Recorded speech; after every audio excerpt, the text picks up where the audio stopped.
we sat down with tech visionary Elon Musk to discuss the neuroscience of human discovery. It went exactly as you'd expect. Elon, thank you for joining us. So, how is the brain organized for discovery? Great question. Look, most people don't realize this, but the brain is essentially a distributed compute network running on biological hardware, which is honestly quite inefficient. If I were to redesign it, I'd start with a much cleaner neuroarchitecture.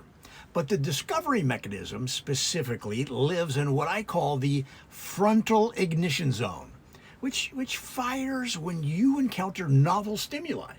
It's basically a rocket nozzle, but for ideas. Can you describe the specific structures involved?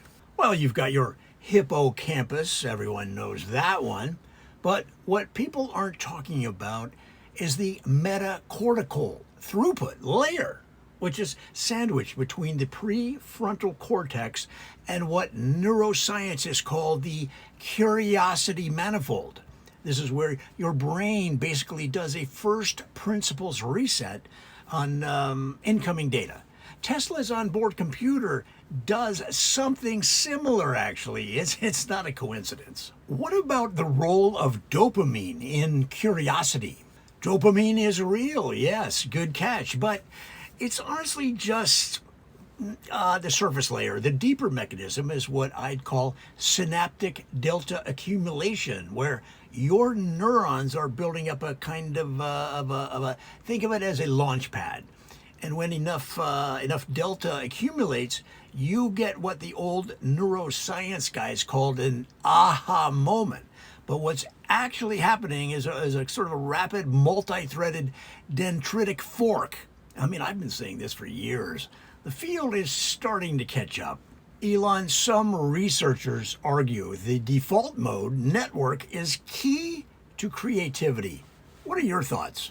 The default mode network is fine, it's fine, but it's legacy infrastructure. What you really want is to upgrade to what I'd call a dynamic mode network, or DMN 2.0.